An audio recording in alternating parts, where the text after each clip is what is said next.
Friends, വേറൊന്നുമല്ല. ഇന്ന് ഞാൻ വന്നിരിക്കുന്നത് ദുബായിൽ നിന്ന് ഫുജൈറയിലേക്ക് പോയ ഒരു റോഡ് ട്രിപ്പിൻ്റെ വീഡിയോ ആയിട്ടാണ്. ബസ്സിലാണ് ഞങ്ങൾ പോയത്. എത്തിസലാത്ത് മെട്രോ സ്റ്റേഷനിൽ നിന്ന് അവിടുന്ന് ബസ് ഉണ്ടായിരുന്നു. അവിടുന്ന് നേരെ ഞങ്ങൾ ഒരു പ്ലാനും ഇല്ലാതെ പെട്ടെന്ന് തീരുമാനിച്ച് പോയ ഒരു ട്രിപ്പാണ്. അതിൻ്റെ വീഡിയോ ആണ് ഷെയർ ചെയ്യുന്നത്. ബസ്സിൽ പോയ ഫ്രണ്ട് സീറ്റായിരുന്നു, അതുകൊണ്ട് നല്ലപോലെ വീഡിയോ ഒക്കെ എടുക്കാൻ പറ്റി. അപ്പോൾ ഇത്രയും മലകളൊക്കെ ഒന്നിച്ച് കാണുന്നതിൻ്റെ ഒരു എക്സൈറ്റ്മെൻറ്റ് എനിക്കുണ്ടായിരുന്നു. അത് എത്രത്തോളം നിങ്ങൾക്ക് അത് മനസ്സിലാവുമെന്ന് എനിക്കറിയത്തില്ല. ഞാൻ എൻ്റെ ലൈഫിൽ ആദ്യമായിട്ട് ഇത്രയും മലകളൊക്കെ ഒന്നിച്ച് കാണുന്നത്.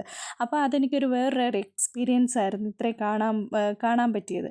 അപ്പോൾ അത് ബസ്സിലെ ഡ്രൈവർ ചേട്ടൻ മലയാളിയായിരുന്നു. അപ്പോൾ ആ ചേട്ടനുമായിട്ടൊക്കെ ഒരുപാട് സംസാരിക്കുകയൊക്കെ ചെയ്ത് അതിനുശേഷം ഞങ്ങൾ നേരെ അങ്ങോട്ട് ട്രിപ്പ് എൻജോയ് ചെയ്ത് പോവുക.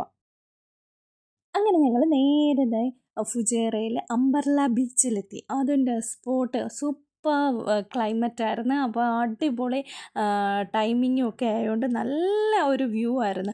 വലിയ തിരക്കോ ഒന്നുമില്ലായിരുന്നു. കിടിലം ഫോട്ടോസ് എടുക്കാൻ പറ്റി. എനിക്ക് ഭയങ്കര സന്തോഷമായി. ആ ഒരു സൺ കിസ്ഡ് ഫോട്ടോസ് എന്നൊക്കെ പറയത്തില്ലേ, അതേപോലെ കവിളിലൊക്കെ വന്ന് സൂര്യപ്രകാശമൊക്കെ തട്ടുന്ന കിടിലം ഫോട്ടോസ്. പിന്നെ അംബർലയിലൊക്കെ ഇരുന്ന് ഫോട്ടോ ഒക്കെ എടുത്ത് അവിടുന്ന് ആ ബീച്ചിൻ്റെ ഒരു വ്യൂ മൊത്തത്തിൽ ഒന്ന് കാണാനായിട്ട് നിങ്ങൾക്ക് വീഡിയോ എടുത്ത് ആ ബീച്ചിൻ്റെ ഒരു വ്യൂ ആണ്. ഞങ്ങൾ വെള്ളത്തിലോട്ട് ഇറങ്ങിയില്ല, കാരണം തിരിച്ച് നമുക്ക് ബസ്സിൽ പോകേണ്ടതല്ലേ.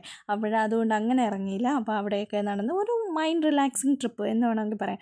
അങ്ങനെ ഒരു ട്രിപ്പുമായിട്ട് ഇറങ്ങി നേരെ അവിടുന്ന് പിന്നെ തൊട്ടടുത്തുള്ള ലുലുവിലേക്ക് അവിടെ വെച്ച് പിടിക്കാനുള്ള കാരണം എന്ന് പറഞ്ഞാൽ ഈവനിങ് ടൈം ആയതുകൊണ്ട് വിശപ്പിൻ്റെ വിളിയൊക്കെ വന്നു.